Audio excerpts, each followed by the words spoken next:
sometimes he can be a knucklehead. Adam Carolla. Yeah, get it on. Got to get on the church. Get it on. Michael Yo back in studio. Always good to see him. Yes. Rudy Pavich back as well doing news. Rudy's a very funny stand-up comedian as well as Michael Yo. Michael, the Yo Show podcast available wherever you find finer podcasts, Apple, Spotify, YouTube, and more. Live dates everywhere as well. Go to michaelyo.com for the live dates. Rudy's got some live dates, too. You can go to rudypavichcomedy.com for his live dates. Good to see you guys. Good to see you, man. You know, me and Rudy came over here in an Uber together, so it's pretty Oh, cool. Yeah. He promised he'd never. Yeah. Well, I got travel discussions for you and Rudy, Okay. who travel a lot, comedians on the road. I haven't ran for an airplane in a while, and it's probably a good thing. Like, it's one of those things in life that where you go, you know, I haven't done this for a while. It's probably like when I was poor and I was dumb and I was young and stuff, there was a lot of that, a lot of running. But I haven't fully sprinted through an airport in a good 15, 20 years. I sprinted through LAX when I was leaving last week on Wednesday because I found out that the Centurion Lounge at LAX, which is in the Bradley terminal, which is in the international terminal, Yep. is technically accessible from the other part of the airport that is not the international. Now, I didn't know that for a decade. Yeah. I had this goddamn black card and that goddamn Centurion Lounge, which is the best because you just hold that thing over your head and they go right this way, Mr. Carolla, in a world where everything is kind of underwhelming. Like if you ever see the old school actual TV show the Batmobile in person, you'll go, what the fuck is this shit? This is so lame.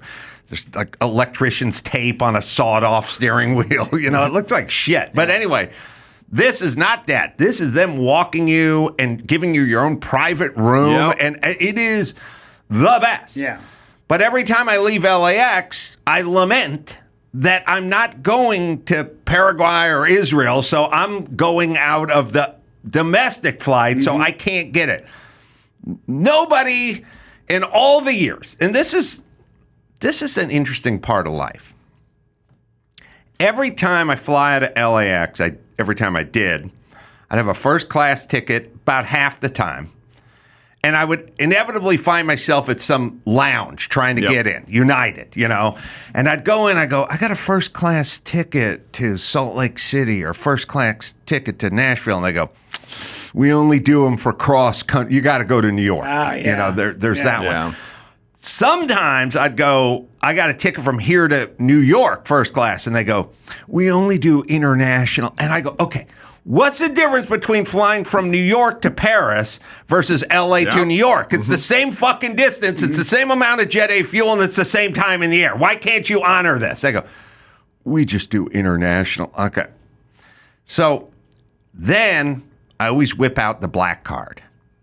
And I go, what about this? Because they tell you when you get that black card, it comes in like a leather folder. Oh, yeah. And they go, you can use this black card to access any lounge, or if they deny it, use the folder to hit the person so you can go get free eggs. But it's like, they literally just go, you just flat. When they give you this card, they're like, if a cop pulls you over, you just flash this card. Yeah. I don't care how drunk you are. I don't care how much you've been speeding. You just flash this. It doesn't work. It doesn't work. So then I hold the card up. Now, here's my point. I have been at LAX at every lounge being denied in the domestic side, flashing my Centurion card and them going, sorry, buddy, go fucking pound sand. Not one bitch has went, you know, there is a Centurion Lounge that you can get to from here. I just would go, I can't get to the Centurion Lounge. It's in international. They go, what are you going to do? Not one human being who works at that airport ever went, you can go to your left and you can follow the Bradley signs for Terminal C or whatever, and you can walk there. You can use this card. You can go do it. Nobody's ever said a word. They just look at me and just go, Well, nope. because it's other airlines. They don't want you to go to that lounge. They want you to play by their rules, man. But their rules are, I'm not using their lounge. What do they give a fuck for? The other, That's the right. Centurion is not an air. I know, They're not going to tell you that. Like, They're not going to let. It's like if I saw somebody standing in a bathroom sink turning the handle the wrong direction and it just kept getting tighter and they were like, where's the water? Yeah. I'd be like, turn it to the left. Other way. Turn to the left. This Yeah. go the I other don't way. think it depends on the person. Let's be honest. You wouldn't do that for everybody, Adam. Well, not for your You wouldn't- fucking Ubery ass. I wouldn't fucking do it. Not anymore. Sink it dry as a bone. Yeah. You made my list of people I wouldn't correct in bathrooms. Yeah. I had this happen. We were traveling somewhere recently, and I went to the airport early. We dropped off. We were in Florida. That's where we Yes. were. We were in Florida. And I Rudy traveling, opening for Michael. Yeah. and we drop off the car. I go to the airport early, and I'm like, hey, can I get to the lounge? And the lady goes, well, it's in Terminal 3. And I said, oh, we're in Terminal 1. And well, I can go through there, right? No, you can't. I said, well, I got 2.5 hours to kill, so I'm going to go try. She goes, well, I'm telling you right now, as soon as you get to Terminal 3, they're going to turn you back and make you come back to Terminal 1. You can't go through there. I walked my ass to Terminal 3. Guess who could get through the TSA and get into the goddamn Centurion Lounge? I was like, lady. You know what drives me nuts? The people I'd go, if you weren't born, I would know more shit. You realize you caused damage. You not knowing would have been a move toward the light. Yes. Because the misinformation, the disinformation is fucking worse than just going, I just started Wednesday. Like, sorry, bro. Yeah. In which case you would go explore. I've had a million times where I've been thwarted from doing something because somebody in a uniform went, that's never going to work and you can't do it. So now I got this in my head. Centurion Lounge, I can get there because I'm flying to Denver and I'm flying United. Okay. And I'm not in international, but I've been told I can get there. LAX is the big horseshoe. Yeah. The first class lounge and the international Bradley terminals at the bottom of the horseshoe. And sadly, United is Terminal 7, the furthest possible way you can get there. I get there about like an hour and 5 minutes before the flight leaves. I got a first class ticket and I go, I'm going for it. I'm going to try to get from here to that lounge. Now, in a straight line, it's probably 3/4 of a mile, but in airport mileage, I'm walking 4 miles. It's down, hook a left at the Cinnabon, go down the escalator, walk through the underground hall. Walk through the lady with her dog taking a shit in the hallway. Right. Yeah. Also, like, weird move where, like, I'm walking out, and there's, like, a security guy, and I'm like, can I go through this way to get to the Centurion Lounge? And he's like, yeah, you can. And I'm like, oh, okay. And he goes, but you're out of security now. You have to come back through security. I'm not going. There's trap doors because you can get funneled out into baggage claim and rental car. But now you're in general pop. See, I have to do the whole thing and stay in security. Yep. I'm walking. I'm traveling. It's like go down the escalator. You'll see some signs, and then the signs disappear for a while. You're not sure if you're going. I walked the wrong direction like 30 times. I'm asking everybody, where is Bradley? Because it's a labyrinth. It's a maze of just people and escalators and people movers and stuff. And you go down, you go past the construction, you go back up, you turn right. Finally, I make it into the international side, but still no lounge. Mm-hmm.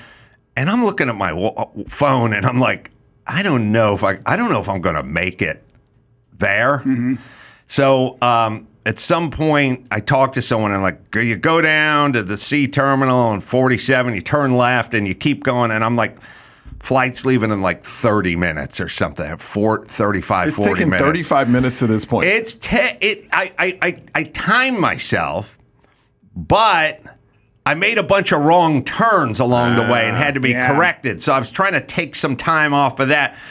I think if you were like Lewis and Clark of first class lounges, which I was called in high school, you could do it in like 20 minutes flat. but I was going the wrong direction a lot. And at some point, I just stopped and I went, I think I gotta head back. And I'm not so sure how to get back because I've turned the wrong direction a few times.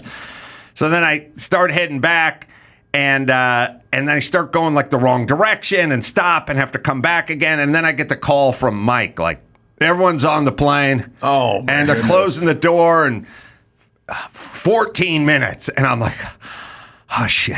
I'm not sure what direction I'm heading. I just start fucking OJing it right through that airport. I'm just running to a full sprint, endless hallways, under the runway hallway, above the thing, just covered with flop sweat, just sprinting, plop down, realize my undershirt is completely soaked, and I'm just sitting there in first class. Then this, and the first class experience, which I'm sure you guys know is not what it used to be. No, not at all. No. The couple things, got a couple thoughts. First things first, they have a menu, and you can look at the menu. The menu has pictures of the lunch they would be serving, except for they're not serving. So I'm like, get the fucking pictures. I don't want to sit here and look at a cheeseburger and be handed a hummus box. Yeah. That's not, number one, don't have the stuff. Number two, never do this. LA to Denver, first class. I'm reading the print on the menu, and it says, these things are offered only in flights 1,100 miles and plus. I look at my phone, like, how far is Denver? It's 1,036 miles. Yeah. Which you got over the 1,100 by running all those miles. I tacked on at least a few miles running, and then what about taxing? Does that, you know what I mean? Yeah, Come on. Yeah. So they're like, now, then there's this one. They got all the boxes. The boxes have a price, $10 or whatever. And you're going, I got to pay $10? No. This menu is just the menu. Yes. Well, okay, so here's what I'm saying. Could we have a menu dedicated for first class where it didn't have prices by everything, so you didn't think you had to pay for the hummus box, and don't put the fucking pictures? Like, okay, all this plane does is go back and forth to Denver. Get the fucking menus with the glossy pictures of the lasagna the fuck away from it. Get it off. Because everyone just sits back and goes, I'm in first class. Ooh, the cheeseburger looks pretty good. No, we're not. They don't tell you we're not doing it. And could we up the box a little bit? Could we get a fucking wrap in there or a sandwich or something? It's the worst. United's the worst. You got you got Frontier. Delta's the best. Delta's the best. Yeah, to me, Delta is freaking fantastic. Yeah. Fantastic. The only problem with Delta is they ask you what, like for breakfast, they'll bring you breakfast or lunch or whatever, and they'll ask you, what do you want? And then you tell them, and they go, we're out of that. Yeah. Like, they don't make enough for these sections. Nobody does. Yeah. I know. And the other one they do, any business, don't ever do this, any business, whatever, airlines or beyond. When I'm like, first class, we got a two hour plus flight here. No lunch, no hamburger. And she goes, we used to do that. Oh, now I can sleep. Now knowing that some other human got to experience this cheeseburger. Woo! That's all I was worried about, my lady. Thank you. Thank you for what you used to do. They always talk about the shit they used to have or used to do. I hate when any place does that. And whatever it is, it made it a little worse. Yeah. You made this a little worse. Yeah. I would appreciate... We've never done it before. You would be a pioneer. You'd be the first person to experience a hamburger on this airline. But we used to do it. Stings. Yeah. Do you like the food on airplanes? No. Yeah. I just not. No. No, I don't like it. I just like. Here's my thing.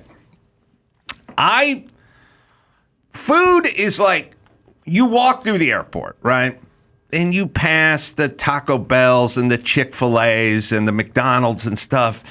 In-N-Out Burger, whatever, and you go, it's not that difficult. You know what I mean? To make something that's pretty damn good. Like if I smuggled a Taco Bell bean and cheese burrito into first class, I'd be the king of first class. I would rule the first class. I would have the best culinary experience of anybody in first class.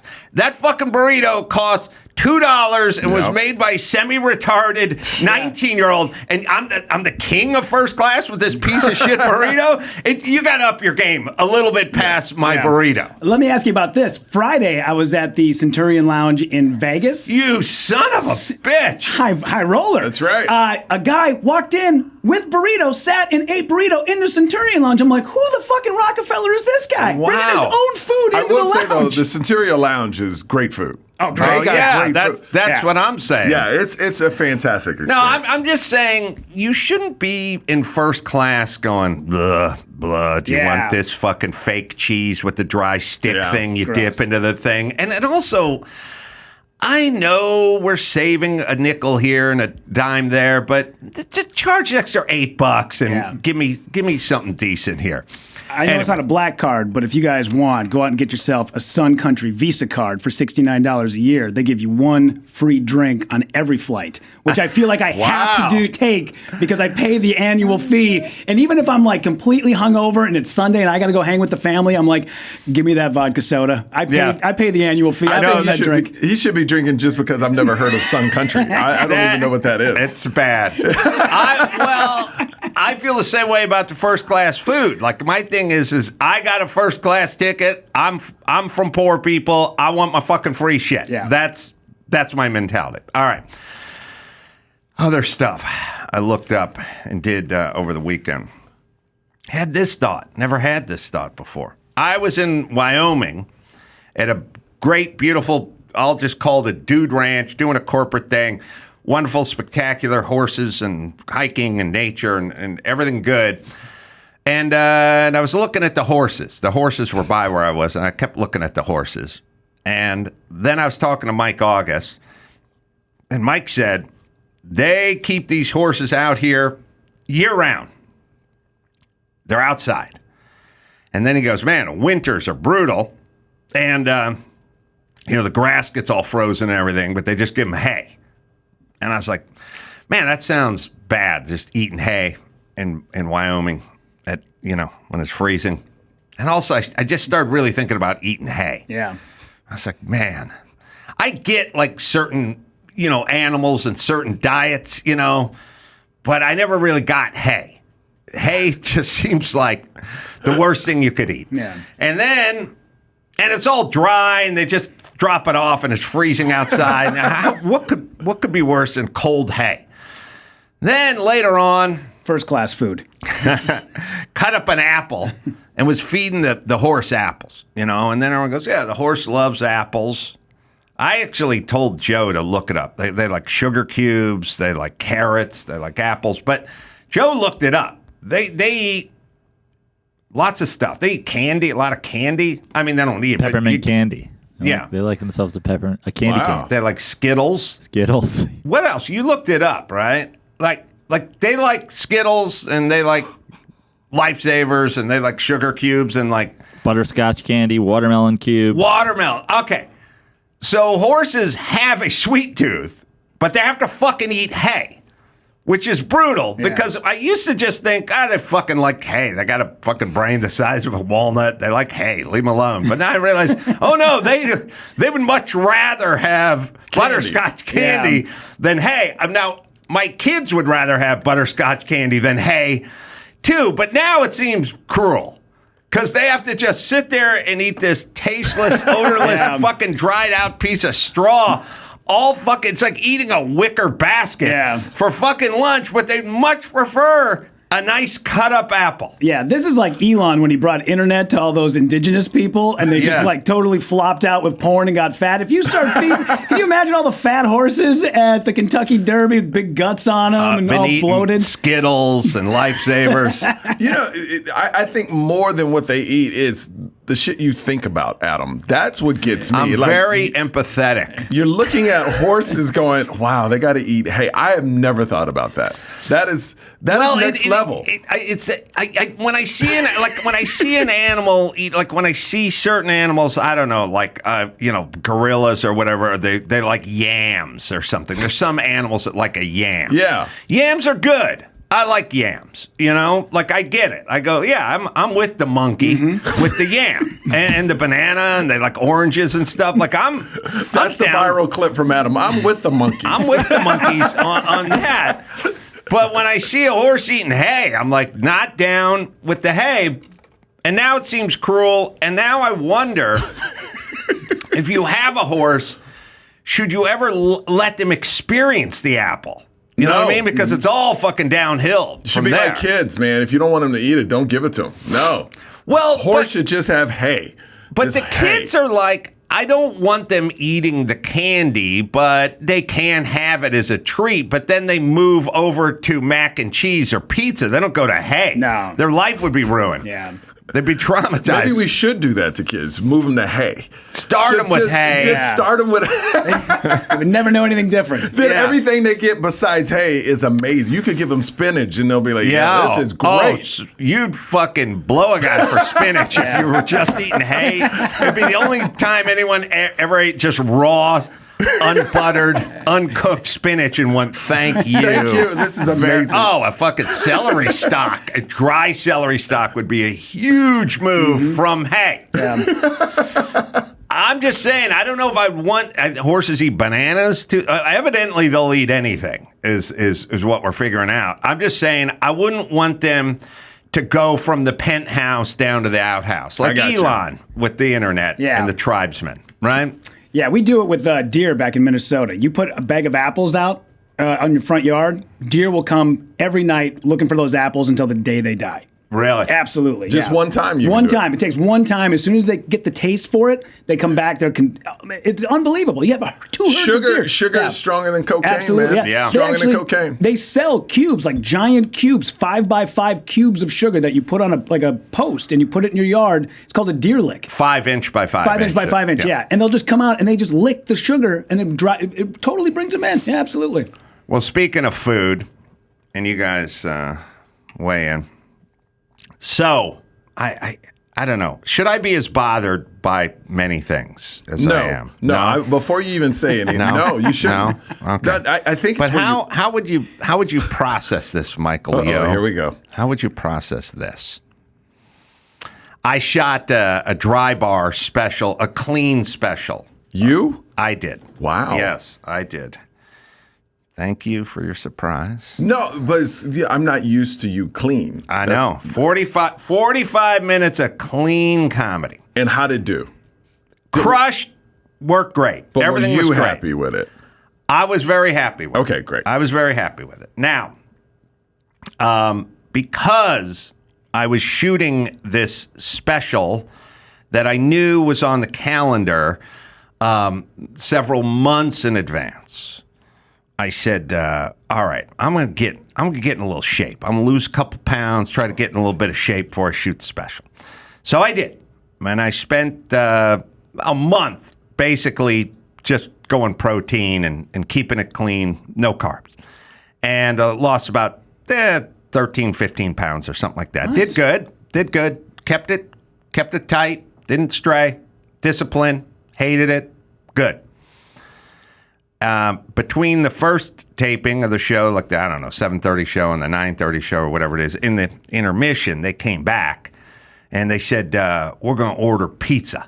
I said, yeah, because when I walk off stage after the second show, diet over, pizza on, right? So somebody says, well, they'd like a pepperoni pizza. Now, this is another argument we can all get into. Michael, I already know where you land on this because I know it's the opposite of wherever I'm landing, which is pepperoni is for kids. It's fucked out. It's good for kids' parties. When you do a kids' party, you get one cheese and one pepperoni. That's with 9-year-olds. When you have adults, you get other things like olives and you get onion and sausage, and it's a more nuanced thing. Pepperoni's overwhelming. It's too salty. It's too much. Yeah. But, all right, Michael, you love pepperoni. Go. No, pepperoni's great. The best. The best. Okay. Like, no, but you're not giving it credit. Adam. I'm not. Like, pepperoni, you start when you're a kid, and it's easy. You don't have all this crap on your pizza. That's just extra calories, bro. You don't need sausage and pepperoni and Hold on. bacon. The argument is it's low cal because it's extra stuff on top of the pizza. No, but why do you need a bunch of stuff? You're that person that you would probably put pineapple on your pizza too, right? Well, I do like a Hawaiian style pizza. I'm a fan. Get it I'm a out of fan. here, Yeah. man. That's But- garbage. Well, here's first things first. It's ham on a pizza, which is awesome. So when you say a Hawaiian pizza is for assholes, it's only the pineapple because the ham is awesome on a pizza. You know, the Canadian bacon Yeah. is good on a pizza. So Yeah. better than pepperoni. Oh, come on. I now. knew you. How did I Come know on Michael now. Yo loved Are you pepperoni on pizza? crazy? How in advance of this Are conversation you did I know crazy? how much you loved Are pepperoni you on a cra- pizza? No, ask Give me your toppings in order. my toppings. I go pepperoni sausage, Pepperoni's number one. pepperoni sausage. How did I know this? And then I like black olives. I like black olives But that's too. the most I'll put on a pizza. No, I'm just not just your power rankings of toppings. Pepperoni, sausage, olives. All right, so a pepperoni pizza, a sausage pizza, and an olive pizza. No. Okay, this I is why will I'm looking for I clarity will put here. olives on pepperoni pizza. Yeah, okay. But I won't put sausage in pepperoni. Well, together. I'm looking for clarity here. What- Michael. what are you your saying? power rankings? Well, you're giving me your three, but you're running them together. So I don't know. pepperoni pizza number one. Number one. Sausage and pepperoni. I mean, sausage and olives number two. Okay. Yeah. Then we could do that. I could Olives do the are sausage great. and olive. Olives are great on a Black pizza. olives. Of course, black. Oh, What other color olives would you use, Adam? Well, Yeah. to make different kinds of olives. Well, I know, So but on a pizza, black olives. I'm are with delicious. you. Okay. There are places where they would put green olives on a pizza. And those places I don't go to, Adam. Right, but for the sake of clarity, there must be discussed. That's why it's not an insane question. I'm just checking. All right, you want pepperoni? Yes. Number one, which I knew in advance of this conversation, but that's fine. Sausage is good. I happen to like sausage and onion, but black olive, good on a pizza. Mushrooms, Yes. good on pizza as well. What I'm saying is Michael Yo aside, when you're having an adult party, it shouldn't just be all pepperoni and or cheese. You can get an olive pizza in Of course. there. Okay. Now, the thing that happens is pepperoni, and maybe it's the shape, and maybe it's all the fucking commercials, but it's always covered liberally. I would argue too much. My beef, pardon the pun, with pepperoni is it's too salty. Yeah. And it takes over the pizza. Pepperoni would be the only pizza topping where I'd be like, I would be happier if you said, look, instead of the Kennedy $50 or silver dollar type size pepperoni, if you cut that shit into quarters and spread it around, I would have a better bite. The whole piece coming off overwhelms the pizza. It's too salty for me. Okay. So you're doing pepperoni pizza wrong. I don't let them just put the pepperoni on the pizza. I have them overcook it where it kind of like dries up and curls up. Oh, see, this is what I was going to say. Good. When it Well, curls that's up, better. You don't Yeah. just let them put it. No, you tell them to overbake the pepperoni. Well, here's the issue, Michael. Oh boy. I am on stage doing clean comedy. I'm not privy to the kitchen of the pizza Yeah. place. I wish I could leave the stage and just go stand with those guys and oversee it, but I can't do that. You know, all I can do is have someone order a pizza and then I leave to go Of course. back to stage, you know. So I don't have the dominion that you have at the pizza place where I get to access the oven, stand by, maybe with a flag system or something. what color olives do you guys have? Yeah, over there? I God don't damn play it. those games. So you're right. It's better when it's cooked more. Yes. I would be better with a smaller piece of it in my mouth, not overwhelmed, but let's not get into the weeds. I say, you fools order whatever you want, which is always pepperoni, which is, again, once you get your driver's license, kids, I just think we got to get away from Stop the pepperoni. hating. It's a vestige of kids' parties. All right, enjoy your yoo-hoo and your pepperoni pizza. Have fun. I want a sausage and onion pizza. Oh, because that's a man pizza That's right a there. man's Whoa, pizza. That's the best a big pizza. man pizza. No, it's nuanced. Oh, you know what I mean? Sausage and pepperoni. It's such more sausage and interesting. onion. So manly. It's so manly. Let's not weave sexuality No, into this. I mean- I'm just saying it's a more nuanced, adult, refined palate type pizza order. Don't worry. Listen, you got olives. You got olives. That's fine. We can agree on olive. You realize kids eat sausage pizzas too, right? No, I'm saying when you have a bunch of 9-year-olds, you just go pepperoni and cheese because they'll eat it because they're kids, and that's that. Just like you go with this sheet cake, like a shitty white sheet cake, because they're fucking kids. You show up to an adult party with shitty white sheet cake, and the adults aren't going to want it. So if you showed up to an adult party and they just had pepperoni and cheese pizza, you would leave? Yes, I would. I would set the house on fire. Oh, great. Guys, And we I got would leave. to rethink the surprise party for Adam now. No, Great. I would eat the cheese pizza and probably look for garlic powder to sprinkle on top of the cheese pizza, like you get a slice in New York. That's good. Yeah. All right, anyway, here we go. So I come off stage and I see the pizza boxes. Now, I'm breaking my carb fast. And this is good day. I just crushed it. Had a good night. I'm going to eat some pizza. Yeah. It's Domino's because that's all they got in Provo at 10 o'clock at night. Sure. But I do what I always do. I go thin crust. Go thin crust. Oh, yes. Go thin crust because Domino's can't fuck it up because there's not enough to fuck up. And Chef Gruel was in here a week or two ago, and he was like, thin crust, Domino's, not bad. I tell people that all the time. The worst is the chewy, shitty, doughy crust that everyone gets. I go, get the thin crust. They can't fuck it up. The cheese is the cheese. The sauce is the sauce. The pepperoni's the pepperoni. The onions, it's all the same. It's the crust they fuck up. So get thin, less for them to fuck up. You're talking about the paper thin one, right? Yeah, Domino's I just know, I love has it. that for some I reason. love it. I love it. All right, so I go, get the thin crust. Okay, everyone gets it. I go back and I open the first box. It's the pepperoni pizza. Nice. It looks like the ones they use in the commercial, where the guy got the micrometer out, put the 3/16 between every. It looks like somebody hand set every. I couldn't even see cheese. It was so literally covered with pepperoni. I've never seen more pepperoni on a pizza. Delicious.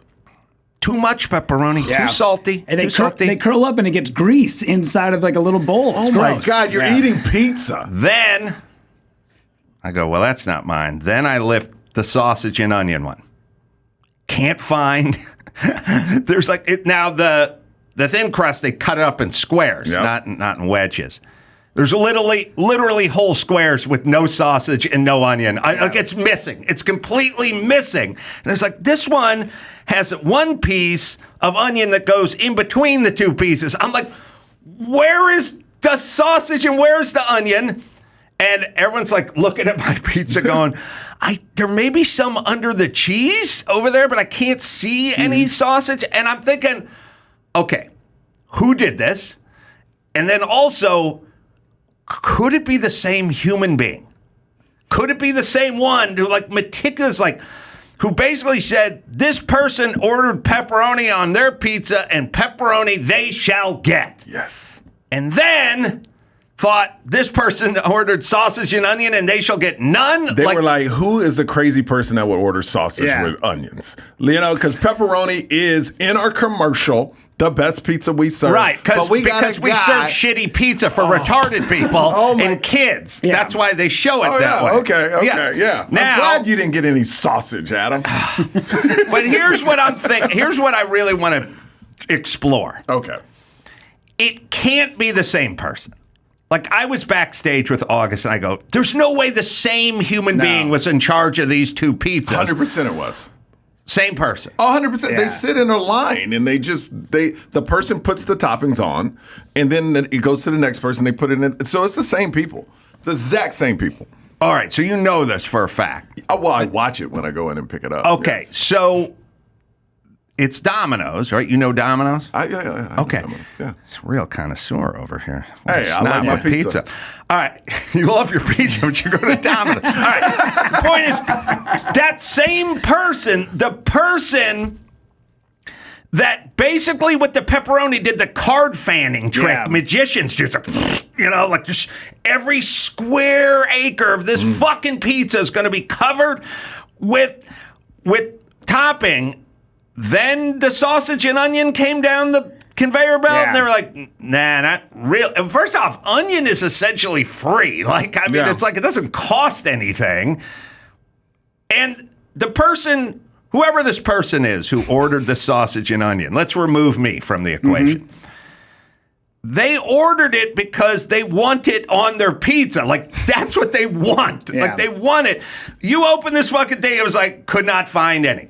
How is the same person able to do that, Michael Yo? Well, they got to reach twice. You got to reach for the sausage. You got to reach for so while they're reaching for onions, they don't get as much sausage. With pepperoni, you're just like one thing. You got to give him one thing. He's reaching twice, and when you reach twice, you're losing out on one. But why so meticulous with one? I mean, like so satisfying with one. But also, how about just the general thought of a person ordered a pizza, he asked for this, and I really didn't put any of it on there. Like, and who the fuck are these people? You know what I mean? Like, if I worked there, it'd be like, you want fucking sausage? Plah. Yeah. You're getting sausage, bro. As a guy I know who- it sounded gay, but As a guy who worked at a pizza place for 3 years, Pagliai's Pizza, Mankato, the B squad is always the guys that they put, because you were there Friday night, 10 o'clock, getting pizza. Yeah. They never put anybody who's worth a shit. It's always the guys who are going to be there for 3 months and then get fired because he was smoking weed in the back.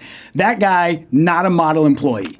well, if you just want to know who you're dealing with, as I got back to the hotel about midnight, Did you eat the pizza?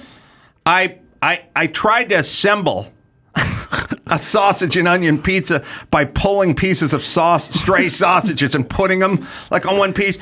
There were whole pieces that had zero of either topping on it, and I made the room. There were 5 people in that room. I'm like, would you witness this desecration here, this attack?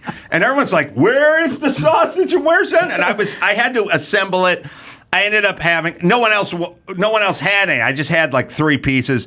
But as I lay my head down on my pillow in my hotel room that night, coming off my triumphant, clean, Dreaming of sausage. 2 standing ovation show at the Dry Bar, I laid my head down and I went, what the fuck with that sausage and onion? Like, who did that?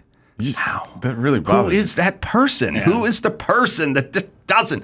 I don't know. I mean, don't you guys kind of feel that way? Like, when you're, at the ice cream parlor or something, and you go, oh, could I have some hot fudge on that or something? They get a little dip, and they give you a little shot, a little half a dip, and it's like, just put some on there.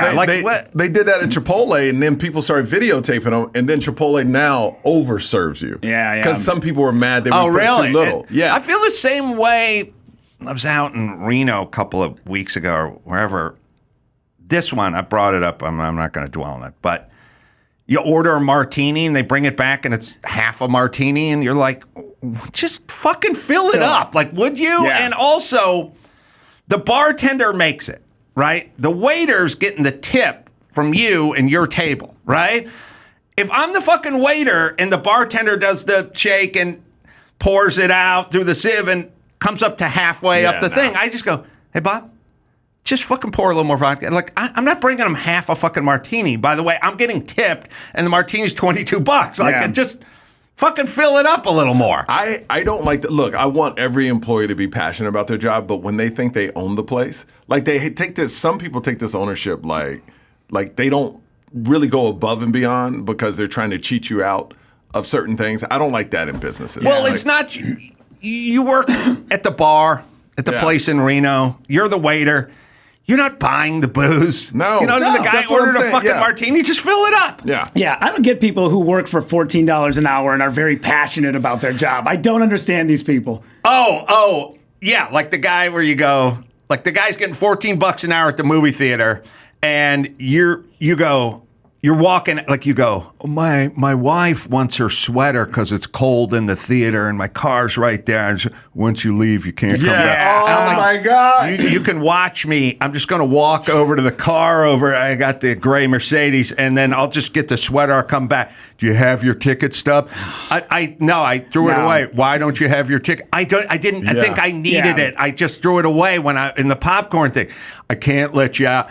You can watch me walk out and then walk back in. Sorry, I can't. It's like, you're getting $14 an hour. No one gives a fuck. Why? Why the stand? Yeah, the guy who is at the front desk of my hotel here in town, I got there yesterday. There's a pandemic going on of keys that don't work, the electric key now. Oh, yeah. Yes. They get like, whatever, they get decoded because your phone or your earbuds or something. I had it happen. I go downstairs, my key doesn't work. I'm like, hey man, I need a key. Mine's not working. He gives me a key. I take off, go do some stuff, come back 5 hours later, the goddamn key doesn't work again. So I walk in, same guy, I go, hey man, my key doesn't work anymore. And he goes, well, I gave you 2 keys. I said, no, you gave me 1 key. And he goes, no, I gave you 2 keys. I said, you absolutely did not. I only had 1 key. And he goes, you didn't take the other key. Well, then I would argue that you didn't fucking give me 2 keys, dude. And they always they put it on you, too. Yeah. They go, that's the worst. You got a cell phone? Did you put the key? Did you hold the cell phone in the same hand you had the key in from earlier? Did you try it in the right door? Yeah, Yes, I did. You have credit cards? Because if you take the key and you put it did you put it in your wallet? Because this may be on you. Yeah. Like, yes, I have a phone and I have a wallet. And I oftentimes travel with my phone and my wallet. I'm so committed to traveling with my phone and my wallet that if I get in the car and realize I forgot my phone and my wallet, I will have to come back and I couldn't get into this fucking hotel without my wallet because I couldn't get through the airport. If you had the phone and the wallet, yeah. Oh, I should have taken your magnetic key and taped it to a mop handle and just held it above my head when I walked through. Yeah. You're right. It's on me. It's on me. It's on me. Oh, they love to throw people under the bus. What? Like don't ever do that. If you're working for and don't throw us under the bus let me because tell of your mistakes over there. I used to teach comedy traffic school. That's right.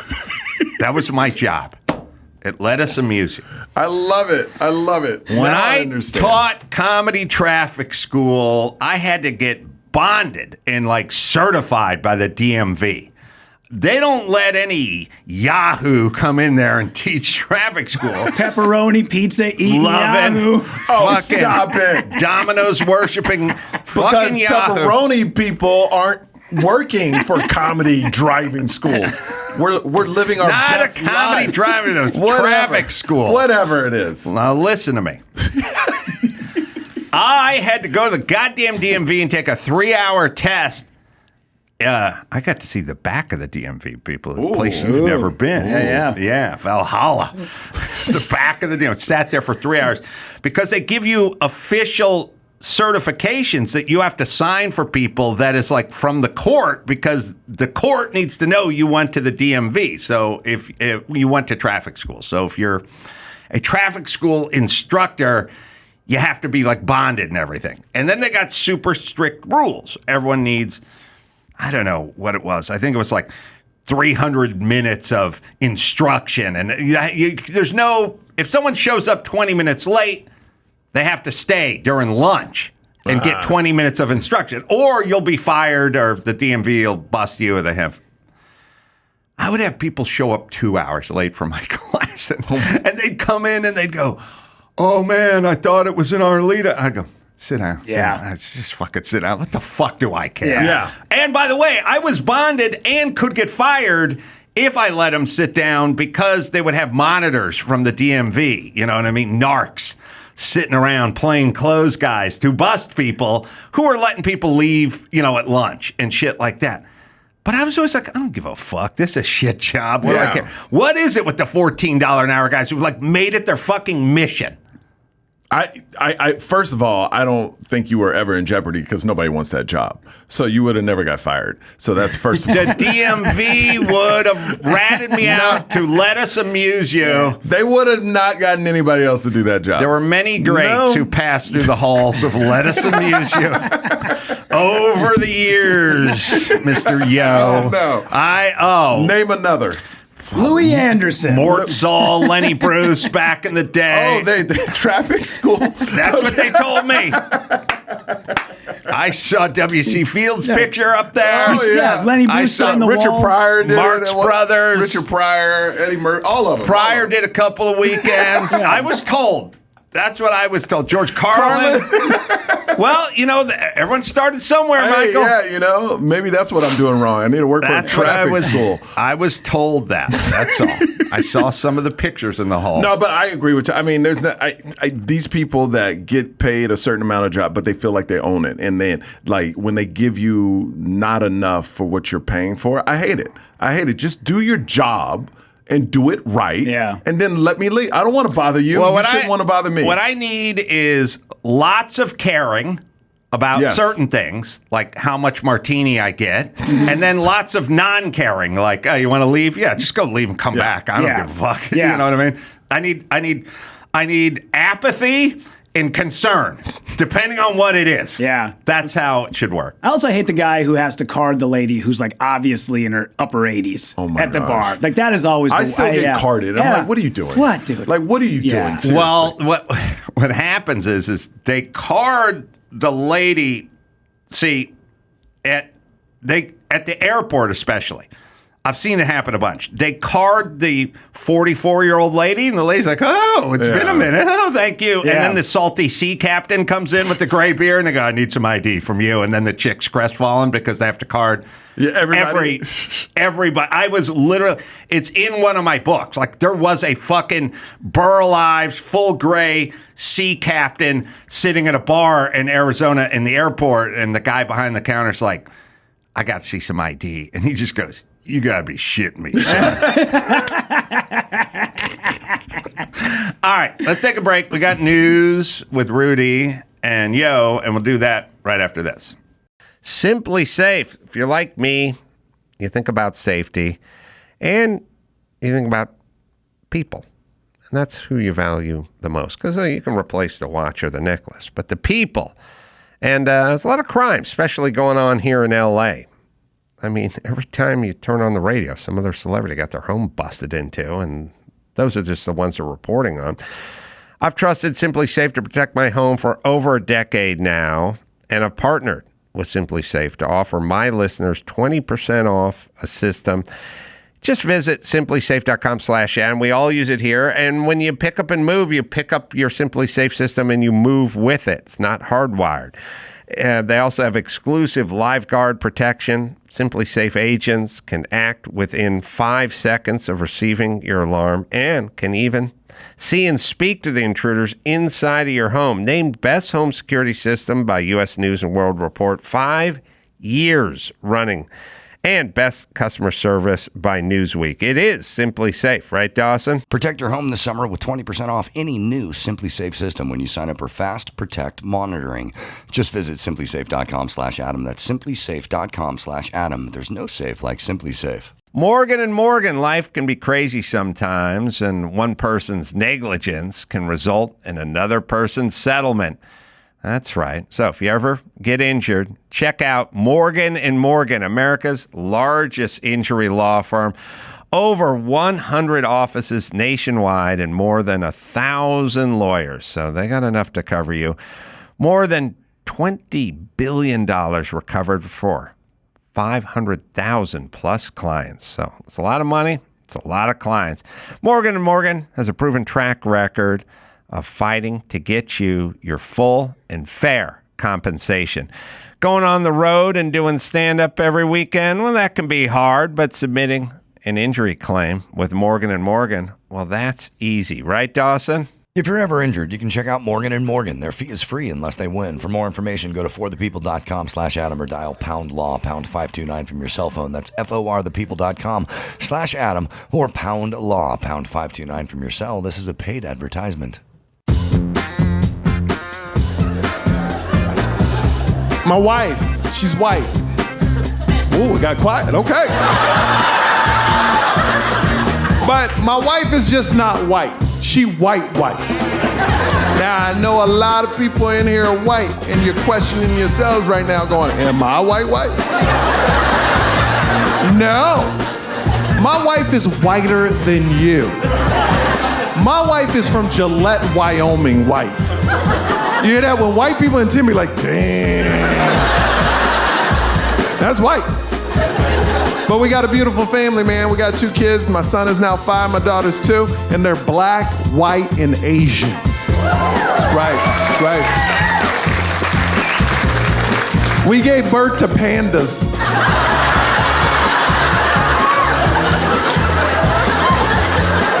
We call them Ling Ling and Sing Sing. Michael Yo is on the Adam Carolla Show. Yo's in town, and so is Rudy, who's got some news, and let's get into that. Rudy. Right on. Yeah, Keanu Reeves lost control of his car in his pro auto racing debut at the Indianapolis Motor Speedway, narrowly avoiding a crash. This happened during the GR Cup Series races happening over the weekend. Keanu was coming out of turn 9 when his car, the number 92 Eagles Canyon Racing Toyota GR86, spun into the grass. He was able to avoid smashing into the wall. Video shows Keanu spinning out, and after a brief pause, he gets back on the track and finishes the race. Keanu was uninjured, and he did qualify 31st out of 35. Let's see. We have and Keanu Reeves goes for a slide.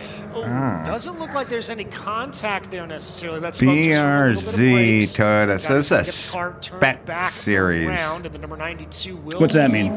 Going. All right. Looks like that's so going out of turns 8 and 9. they're all the cars are the same cars, and they're all equally prepped. Kyle, what do you see? So there's no advantage to the machinery. There's just advantage to the driver. So in one could argue it's kind of a pure type of racing. They have like a Cup Series with Porsche. They used to do IROC, International Race of Champions. You know, they had IROC Porsches, they had IROC Camaros, and blah blah blah. The Long Beach Toyota Celebrity Grand Prix, where it's all the same car. You know, so you kind of it's all the driver. I did the Celebrity Grand Prix with Keanu once. Yeah, it's in the article that he had done. I was going to ask if he was in that race with you. I did it with him the first year. I did it 5 times. So I think maybe the first or the second time I did it with him. Cool dude. Yeah. Hates pepperoni. I think he loves it. It seems like he would have We got to hang out a little bit. I think he may have won it. See, they have the celebrity division, and then they have the pro division. And the celebrities are the celebrities, and then the pros are professional drivers from all different motorsports disciplines. And the celebrity that won the year before gets to run with the pros. Oh. And I won one year, and then I was lucky enough to win the pro division too, which is rare because usually the celebrities don't beat the pros in the pro division. But Keanu may have won the year before. See if he won. I can't remember if he was there as a pro or a celebrity. So you beat pro drivers? Well, yeah, I did, but there's a couple things. Keanu competed in and won in 2009. So then he must have come. I don't think he won the year I was there then. So now you got to look. Did he come back in 2010? I did beat the pros, but you have to understand that in racing, there's like guys who race motorcycles, guys that are dragster guys, guys that do ovals. You know what I mean? You're probably not going to beat a guy who's a pure road course sports car driver. But you might beat a guy who does NASCAR and just does an oval. Circle. Okay, gotcha. Right? And even though that guy's been fucking racing go-karts since he was 7, and as a professional driver, might not have as much road course experience, you know? So you wouldn't he's be still a professional driver. You wouldn't be the F1 guy then. F1 guys. No, you wouldn't beat you most likely wouldn't beat an F1 guy in that, although it's a very different car, obviously. yeah. But if you had a bunch of F1 guys, you probably wouldn't beat those guys. Yeah. If you had a guy who was like professional motocross rider or a drag strip guy or an oval guy, like who had a little bit different discipline, you might be able to beat that guy. But still, those guys still are professional racers, Yeah. and they all grew up karting and stuff. So Gotcha. they're not, they know what they're doing. Mm-hmm. But there's some, like, there might be a little luck. Not really, but sometimes they'll crash or shit can happen. But it's lucky if you can win both divisions, which I did, which was totally awesome. But I can't remember if Keanu, he did it in 09. So now you got to find out, Joe, the class of 09, because it was Tony Hawk, him. He also raced in 2010, it looks like. Oh, and that's Tony Hawk was in that as well. Right. Okay. I'm trying to figure out where he finished in 2010. So, yeah, good dude. Do you win money? Like, what do you win if you win? You pick your charity. Oh, okay, great.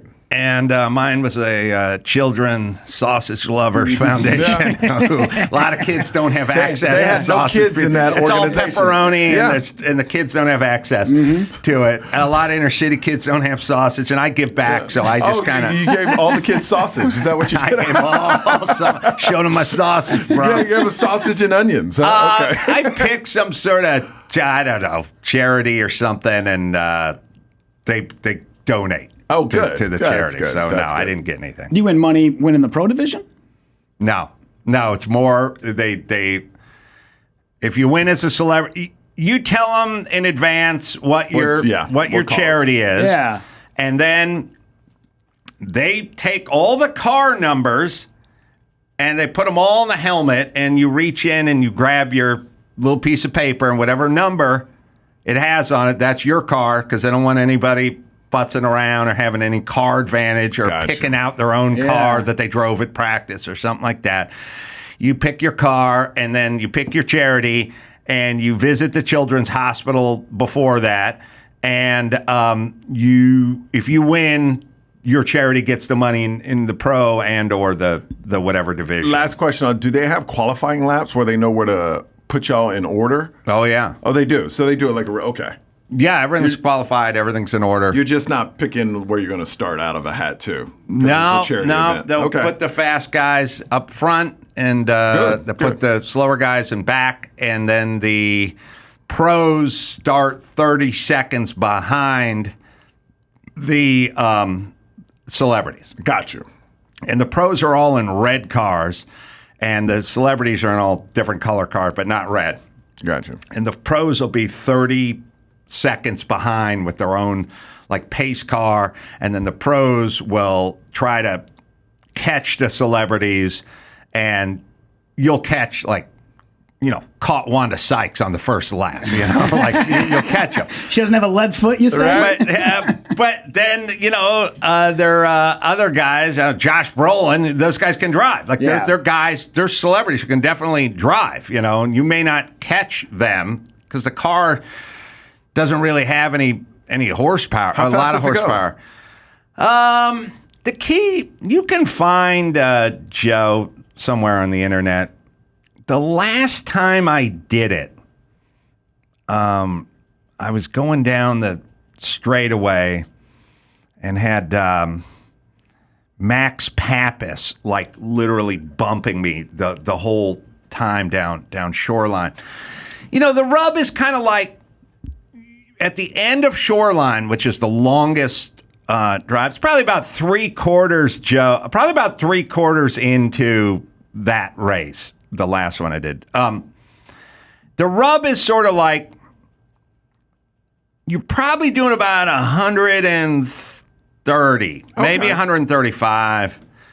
I don't know, maybe you get to 140 at the end of Shoreline, which is not, blistering. You're going 134 miles an hour. But there's a guy touching you behind you, and there's a guy foot away from you on the right, and a guy's also foot away on the left, and you're still going 134 miles an hour, and we're all turning left. now. And so there's an element of like, you can go to Vegas and just get in a Corvette and go 170 miles an hour. It's no big whoop. Yeah. It's having guys touching you at that speed and being right with you. And then it's sort of like they're 3 cars wide going in to the left at the end of shoreline, and somebody's going to have to lift and back off. Otherwise, we're not all getting through this. Yeah. And they will. The pros will ruin the cars. The celebrities will ruin the cars. There's crashes, man. I have a guy fucking hit a tow truck out there. Jeez. Oh my God. Yeah, I mean, there's shit would go down. Yeah. Like they would hit the wall. There was people hitting the wall. There's concrete barriers everywhere. It was fun. I mean, I had a fun time doing it, but there's potential for danger, Okay. I think is what I would say. I know nothing of racing except for Days of Thunder, the movie. And I don't know how many guys I've heard use that line, rubbing is racing. And every time I hear that, I go, you don't know shit about racing either, man. Like, you're just stealing stuff from Days of Thunder. Yeah, they always do. Well, the thing that's dumb about all racing movies is how when they get next to each other, they always look at each other. Yeah. Nobody's looking at each other. You know when the guy's next to you, but you don't stop and go, I'm giving him a scowl. Yeah. Hey, man, back off. You're looking at the fucking road and you're looking at your tachometer, basically, and your shift light. You don't like looking at this guy. And also, why would I need to give him a look? Like, he's in a race too, and I'm in a race. Who says I get to win? Like, who's this dude with his car? Well, he's another guy who would like to win the race. Kind of like you. Like goddamn Tony Stewart out there giving me a bad look in turn 3. Yeah, I'll give him the stink eye. If you go into that race, Joe, and you get about halfway in, you'll see someone mash into a tow truck that was on the track. Wow. Which is not supposed to happen. Unbelievable. And the tow truck driver was standing outside. Oh, my almost got his goodness. legs taken off. There was that. And then after that, I think it was after that, I think it was the same race. I did it 5 times. But it was about 3/4 in it. It's just going, it's on the feed. Their announcers are talking about it. But yeah, it's like I got a professional Indy driver who's banging me going down the fucking straightaway at 135 miles an hour. And I know who he is. Like, everyone's name's on their windshield. So it's like, again, when you see Wanda Sykes in your rearview mirror, you're like, all right, we're good. But when you see Max Pappas, Indy driver, you go, oh, he's wanting. And by the way, he doesn't give a fuck. Like, he's used to going 100 miles an hour faster than this, so he's not his car. Yeah. He's there to fucking have fun, and he's gonna fuck you up if he can. And he doesn't have any beef with it at all. All right, so we'll find the footage, but you can go to the next story. Well, while he's looking for that, let's move on to somebody who was actually also hit by a car. In a brutal twist of fate, a man trying to save a lizard from getting squished on the road ended up getting smashed by a car himself. The shocking scene in Paraguay was caught on camera as the man steps into the middle of the highway attempting to save the lizard and hit by a blue Toyota IST. The man and the lizard were sent flying down the highway. He was rushed to a local hospital for specialized care due to the severity of his condition. How big is that lizard? That thing, it's pretty goddamn big. And when he actually picks it up off the highway, and then you see how big it is. Oh, okay. But he gets demolished. I can watch now.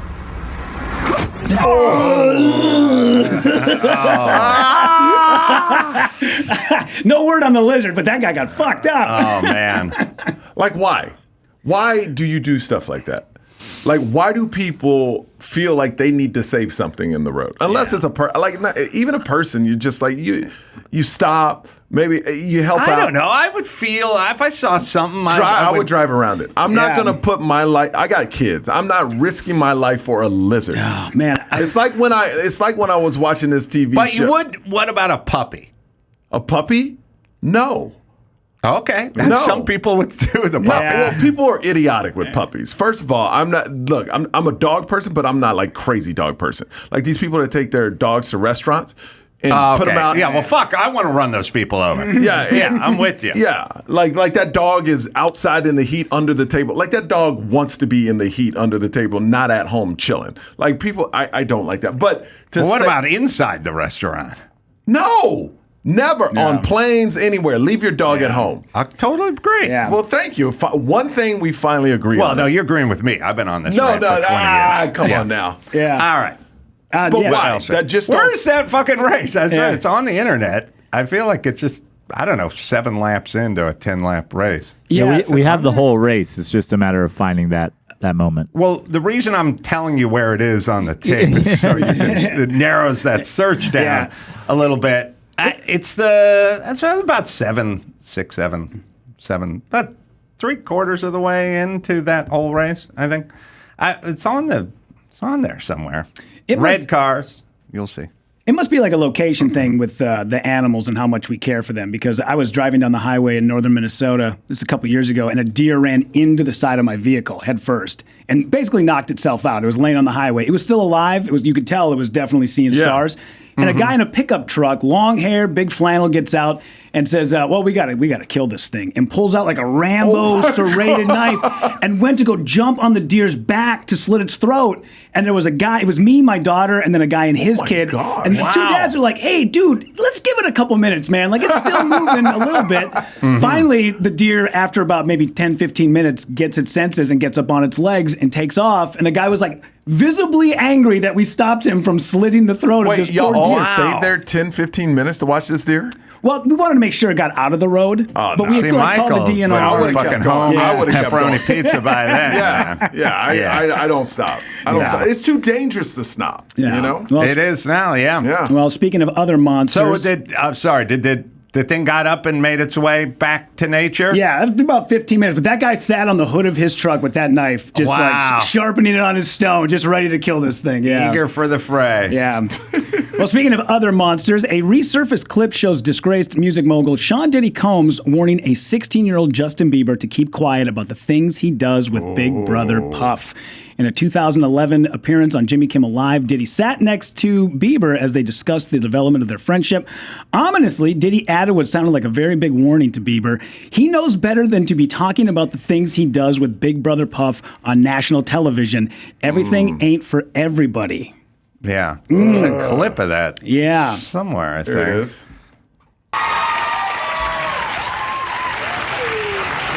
That handshake. Ooh, that's a weird That's handshake. a weird handshake, bro. Maybe, he could buy you one also while you're He out. got me a Lamborghini. It's, Oh, I just well, that's haven't- nice. I haven't gotten it yet, though. Yeah, I know. When is that coming, that Lamborghini? We talked about this last He time. had the Lamborghini for a day or two, and he had access to the house. And he knows better than to be talking about the things that he does with Big Brother Puff on national television. Well, it's all damning now, right? Yeah. Well, I don't think that's about the. I think he got called out by Beaver, and he was mad about that. Yeah. You can tell he was a little salty about that, but I don't think it has anything. What do you know about this story, Michael? You're deep into the community. No, I'm deep into the community. Well, of this P. guy's Diddy. fucking running over deer Yeah. in Minneapolis. I'm definitely not doing- in the wilds of Minnesota. So we're off the path. You know what I mean? I've been- You're representing.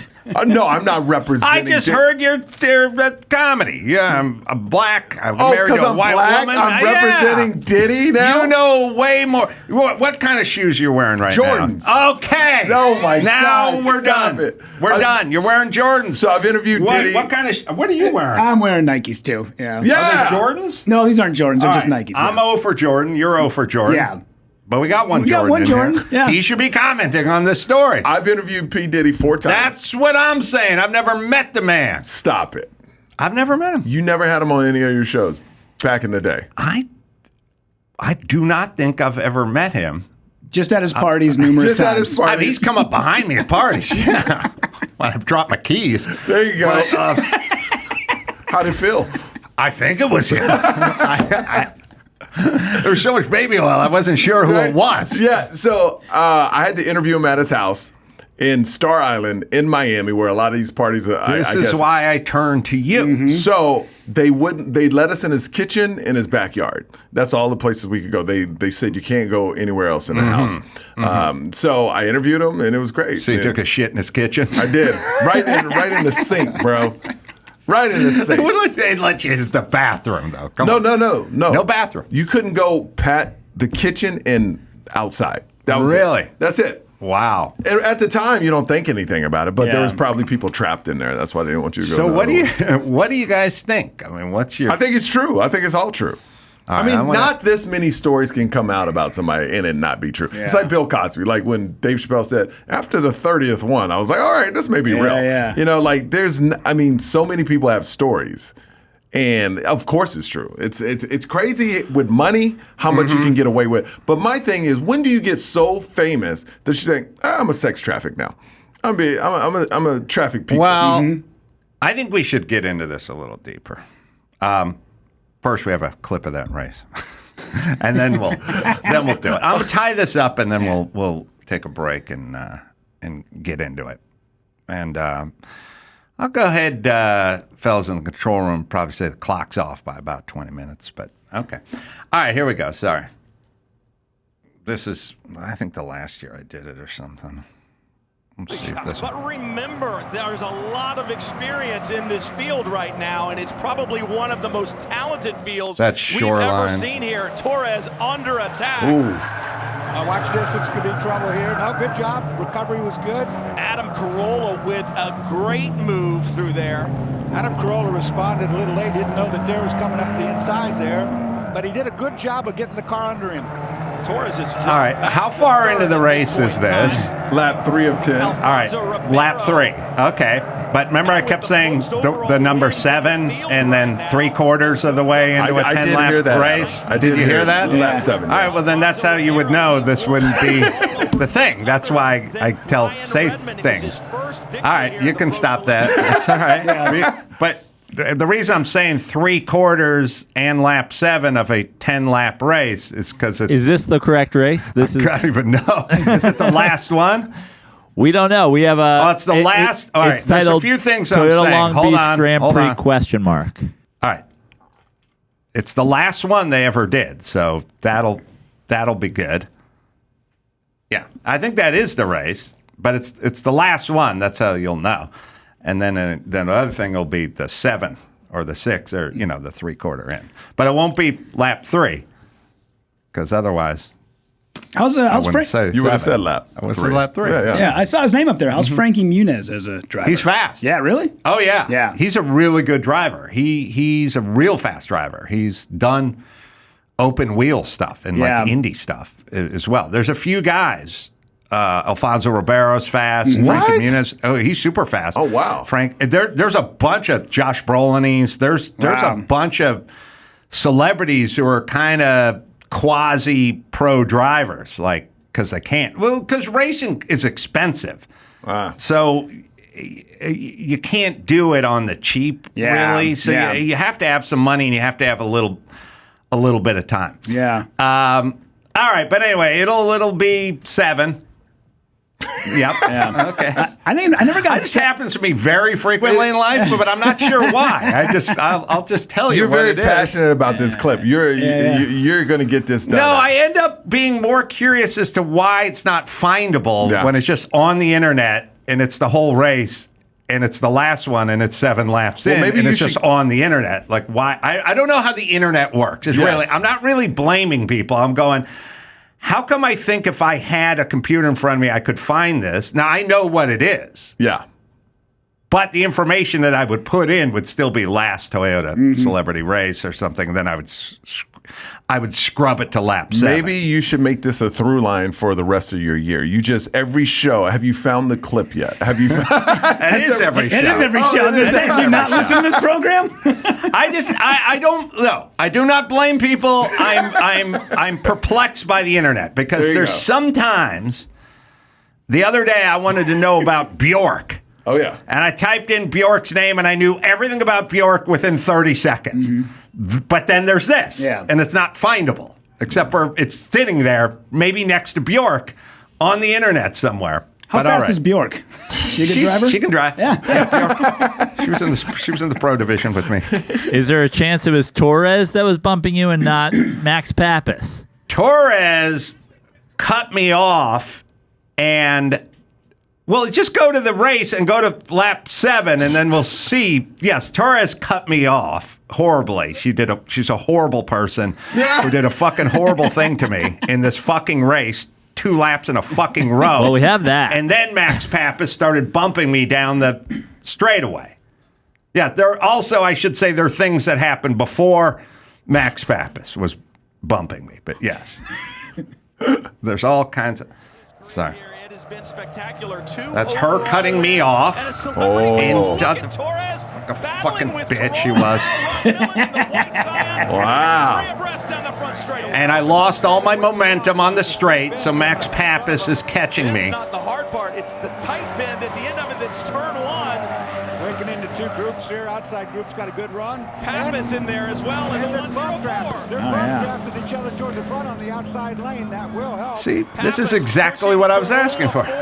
You'll take notice that there's no lap on the screen here. Okay. This is one here before in 2004, along with Chris McDonald. But I said, that's why I said 3/4 as well. And of course, there wasn't. If it's 20 minutes, you're going to 50. All right, just go back 40 seconds or whatever. So you're doing about, you went way back, but you're doing about 140, and there's a guy touching you. Yeah. Wow. And was it Diddy?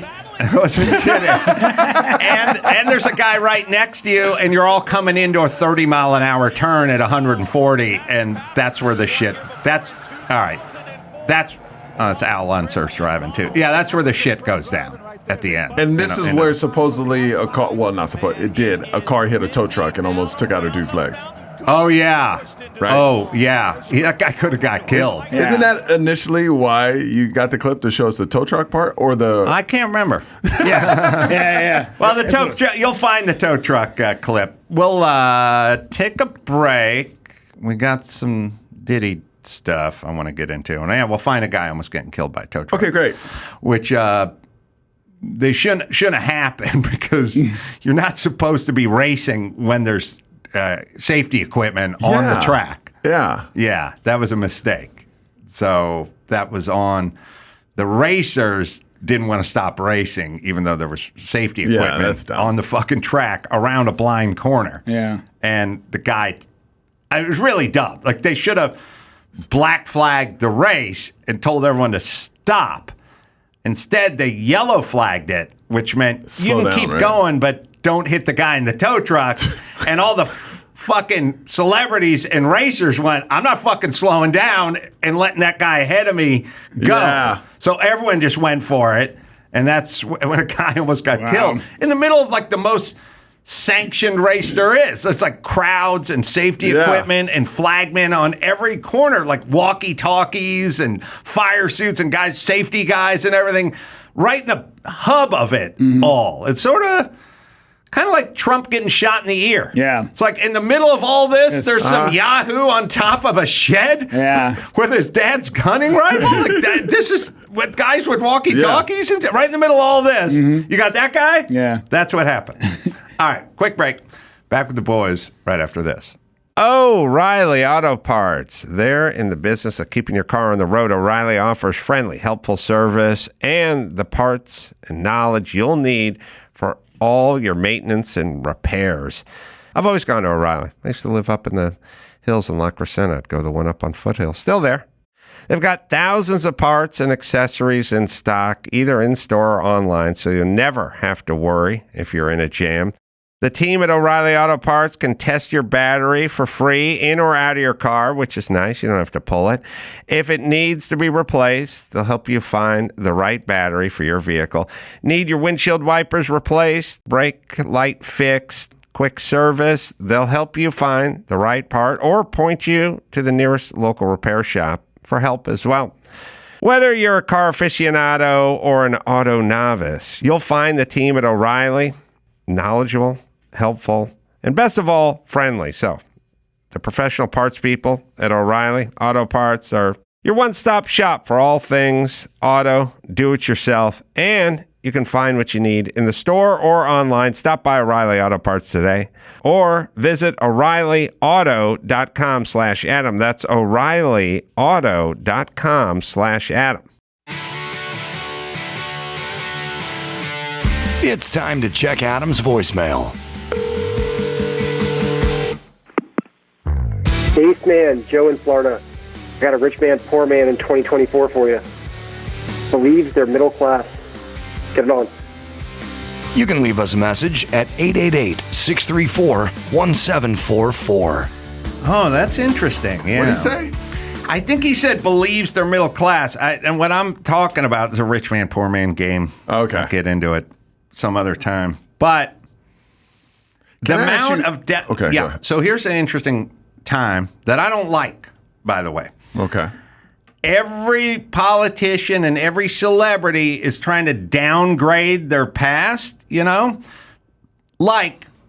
So, in the past, people kind of pad their pedigree. Mm-hmm. They go, my father was a very influential author, you know, and we lived on the Rothschild estates, and I went to the finest boarding school. You know, It was a lot of padding. You know, guys had pocket watches and suits and stuff, and now they're rounding it down.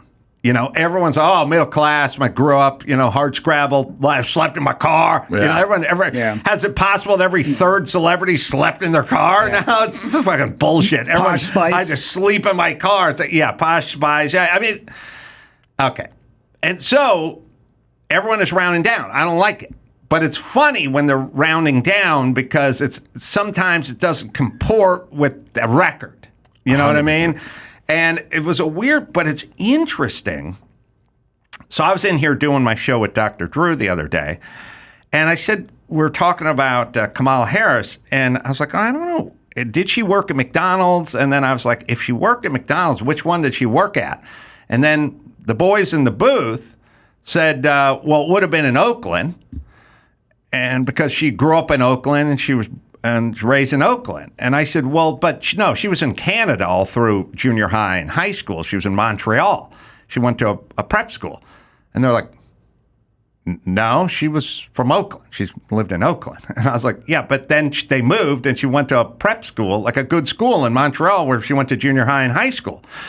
I worked at McDonald's when I was in high school, so it's a high school job. I mean, if you're going to college or whatever. So see if maybe it was probably one in Montreal. And they're like, we never heard she grew up in Montreal. I'm like, yes, she grew up in Montreal. And they're like, she grew up in Oakland. I'm like, oh, there's a theme. There's a theme. They never heard of it. And I'm like, you never heard that she grew up in Montreal? And they're like, never heard of it. And I'm like, because the Oakland theme she wants. Yeah. In the past, they would have wanted the Montreal theme. They would have went, I went to one of the finest boarding schools in Montreal, where, of course, their education system is far better than ours. I'm fluent in French and English. They would have hit that. They would have worked the Oakland angle back in the day. It's like politicians that used to say a lot, I went to Harvard, I went to Yale. Yeah. Now they don't want to say that. Now because... No, Tim Walz is like, I'm proud to say none of my students went to Yale or Harvard. It's like, they went to junior college? Yeah. Like in Minnesota? Like, why is this? Why are we bragging about this? It's all this fucking, we were poor and we were middle class and we were this and we were that. Kamala Harris had, professional parents who were both professors, and she went to school in Montreal. Like, it's fine. I don't have a judgment about it, but why is this Jenny from the block thing? And it's weird, and everyone's doing it, and now they're down rounding. They used to up round. Yeah.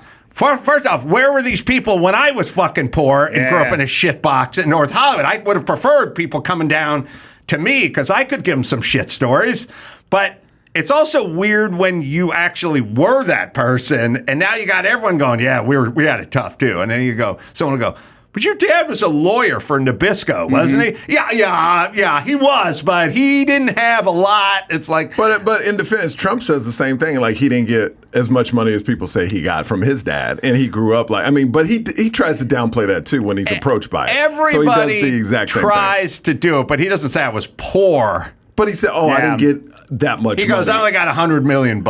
No, he goes, I didn't get as much money as people say I got. But he did. Like, everybody, why does it matter? You grew up in that, accept it. But I agree. I don't like the downplay. Well, one is knowable. Like, I don't know what Trump's dad gave him, per se. I'm assuming something more than Jim Carolla passed on to me. But growing up and going to school in Montreal is knowable, but nobody knows it. Yeah. That's the interesting part. Well, nobody knows it because nobody looks it up. And maybe the news outlets don't talk about it. Does Fox talk about it? Yeah, Fox talks about it, but CNN doesn't talk about it. Isn't Fox the biggest news outlet in the country? No other news outlet talks about it, is what I'm saying. But Fox is the biggest. Yeah, they talk about it. So they talk about it. I mean, they talked about Hunter Biden's laptop being real, but no one else knew about it. I think it depends what you watch. All right, but Fox is the biggest, right? The biggest. All right, they talked about Hunter Biden's laptop. Yeah. But none of the voters knew about it. Or many of them didn't know. Well, half the country knew about it, yes. But the other half didn't. Yeah. Right, I'm saying Fox can't cover the other half. Of course. What I'm saying is the guys in the other room don't know it. But that's vice versa I know you're talking about one issue, but if you look at the big picture, both sides do that to each other. It's not like one side or the other. Well, no, both sides try to do it to one another, but the Fox viewers go to the airport and CNN's on. Like they watch you can't escape the LA Times and New York Times, CBS, ABC. You're living in it's pretty LA ubiquitous. Bubble, though. In Vegas, it's not like that. You see Fox everywhere. You see CNN everywhere. Like it's very. That's why I love. This is why you need to. You've move. Never seen Fox at an airport. Never seen Fox at an airport. They have a contract with CNN. I know. I'm saying in Vegas. I see Fox all the time in Vegas. If you're talking about airports, airport. I'm living in a bubble, but I do travel a lot. I go to airports a lot, and CNN has a contract with the airport, or they used to. I don't know if they have it. First of all, I don't know who anymore. watches TV in an airport, but the people that are like laying over and sitting at the bar. The people who aren't running down a hallway trying to catch a flight, like a maniac. No, I'm just saying they're trying to script something, but it's not. Yes, and Fox would talk about it. Yes, Fox would, but no other outlets will talk about it. That's what I'm saying. It's not Fox versus CNN. Yeah. ABC doesn't talk about it. The guys who are in the other booth don't sit around and watch CNN or MSNBC all day. They just watch everything, and nobody knew about it. That's what I'm saying. So it's a concerted effort, is what I'm saying. To hide that she went to a great school. Yes. Okay. Otherwise, they would have heard of it. Or they don't care? Well, yeah, but they care about, she likes Doritos. You know what I mean? Like, they'll talk about anything. If they wanted, let's put it this way. I'll put it to you this way. If they like the Montreal theme better than the Oakland theme, those guys would know about it. And I guess my point is every politician does that, and every politician leans. I'm not talking about the politicians. I'm talking about the news outlets. Well, yeah, because if news is going to champion a person, they're going to say what the story they want to tell. Eat both sides. They're going to tell the picture. Just like if something bad happens with Trump, Fox doesn't really talk about it.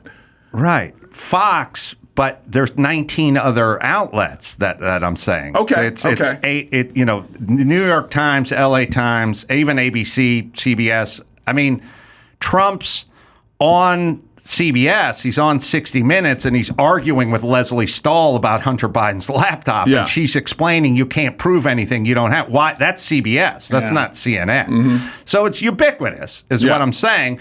But which is fine. Like, I don't care, but don't try to come across like you don't care as the network, is what I'm saying.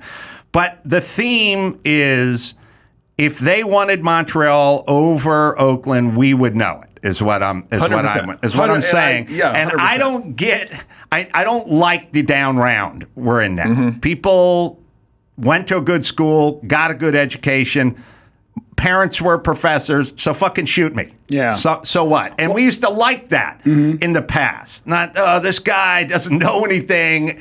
I don't get it. Like I don't because people don't like successful people today. I know, which I don't like. I know successful people. They generally work harder. They're generally smarter. They're a little more sober, and they fucking deserve it. And they've earned it. Yep. And I'm fine.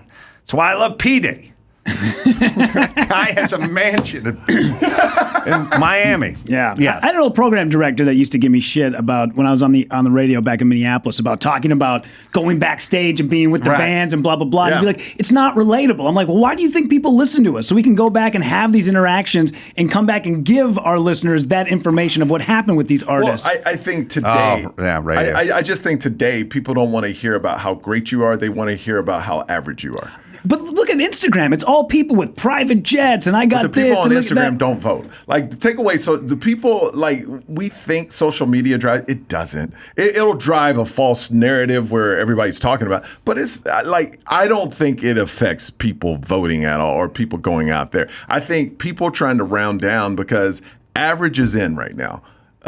Being great is not in anymore. I don't think average is in. They like hard Scrabble. They like even lower than average. I had you find that low clip average is in. of that. You looking for that clip?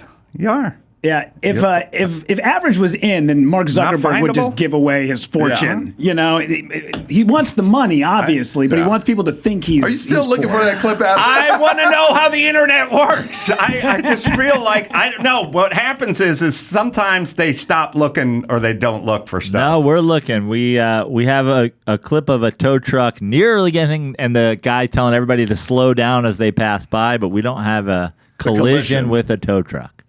From the same race earlier in the race, but maybe I love how this race is affecting you. Cover it. Oh, maybe it's not from that race. Yeah, so it's from your race. Yeah, that's what I'm explaining. Dawson, can you go outside and hit a tow truck and get video? Right? Go get it. We'll videotape it. What are you typing in? I want to know how the search works.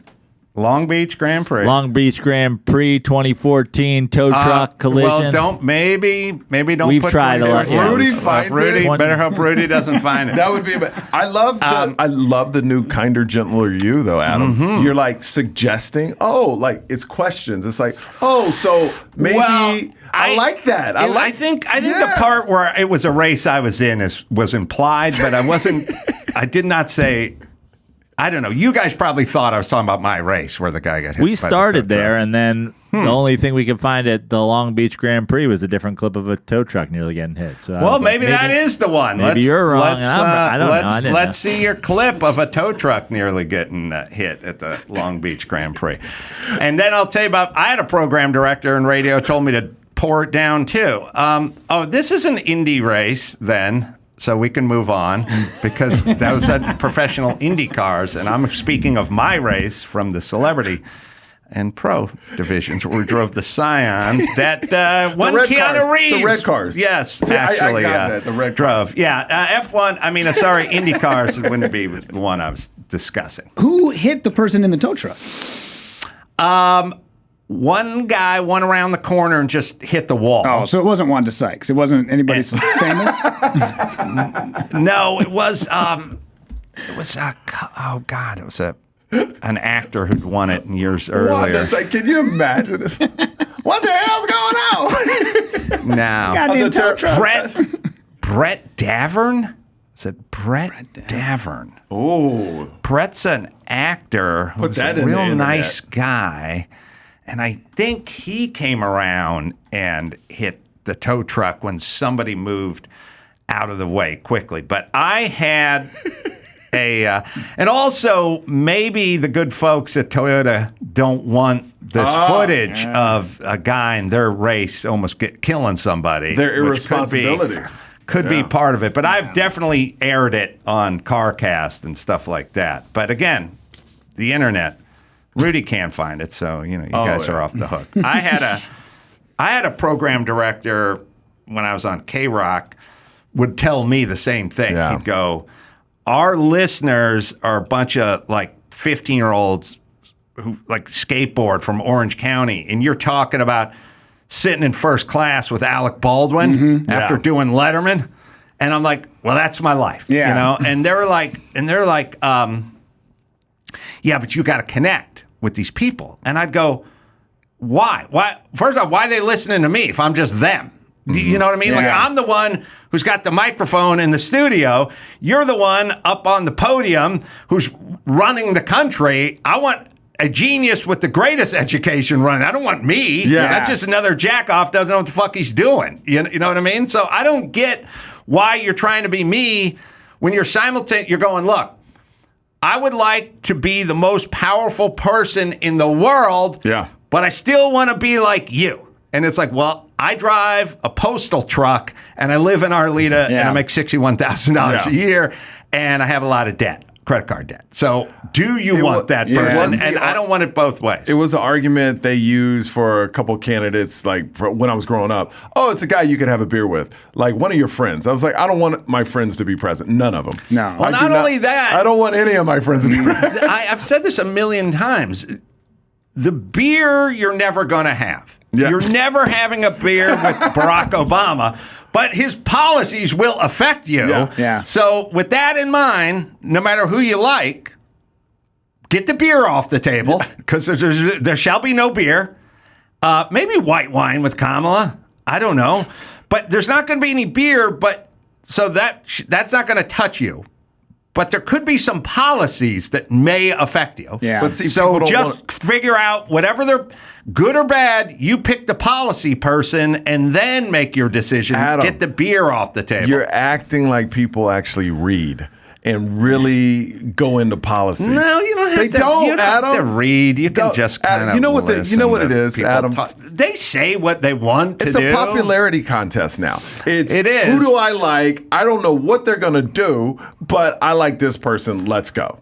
That's all. When someone from either party goes, "Oh, I just vote that way because I've always have," that just shows you they're not even doing research. They're not even. No, I know, but they do clips and interviews and sit downs and debates. And if you can hear what they have to say about stuff, you get a general idea. Like I live in a state where Gavin Newsom runs the state. I don't like most of his policies. Yeah. I feel them, but I also kind of know them, and I don't really like them. I would have rather had Larry Elder.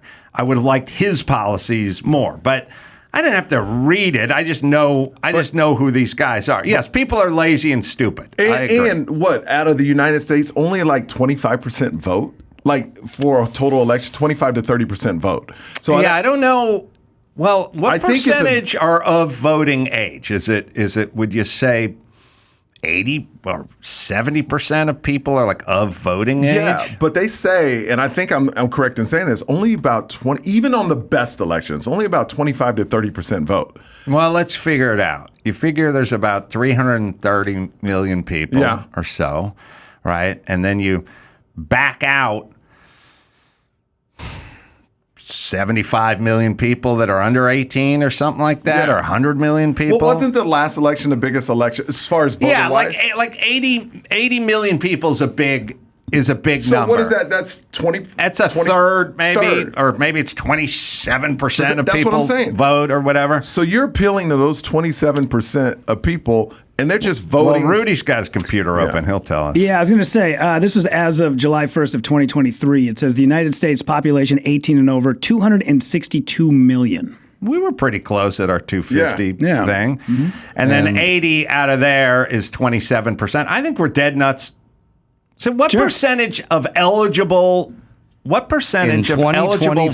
Yeah. CNN said that 37% of eligible American citizens voted. And that was high. In all three of the recent national general elections. And that was high. That's high. Yeah. And that was the biggest one. So just think, usually it's like 28, 30. Mm-hmm. So they're spending hundreds of millions of dollars for 30% of the people that can vote.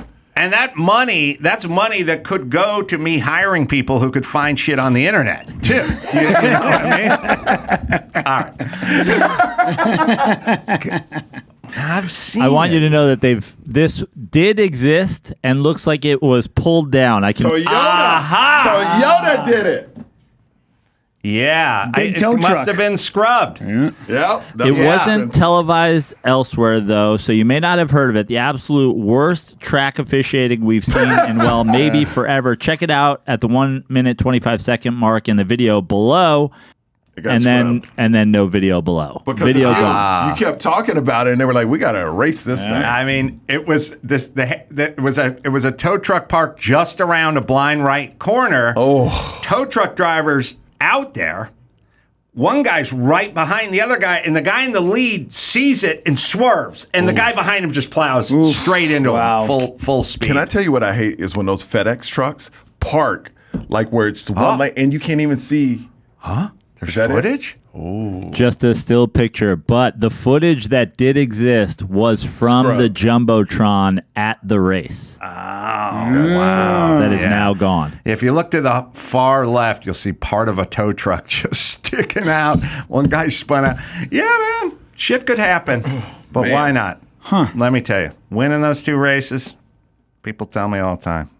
Oh, birth of your twins? I go, no. That's way down versus winning those 2 races. That's a highlight of your life? Oh, yeah. Oh, wow. Way more than better than anything. The reason it's better than anything is your daughter being born? Yeah.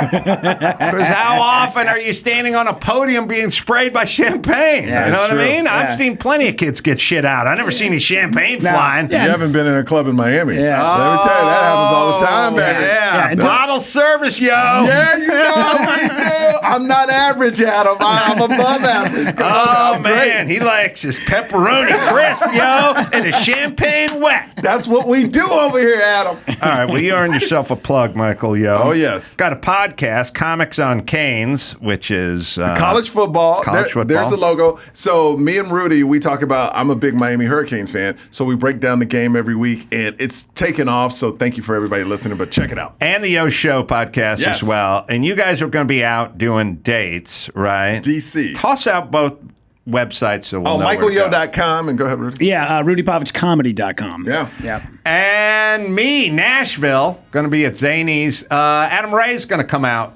with me there. Man, I just opened for him at Acme. His hour right now is just killer. That's It's so amazing. good. I'm sorry. Oh, yeah. That'll be Thursday. And then Pottstown, PA. Soul Joel's coming up, and that's Friday and Saturday. Just go to AdamCrow.com for all the live shows. Until next time, Adam Crow for Rudy Pavich, Michael Yo, saying mahalo.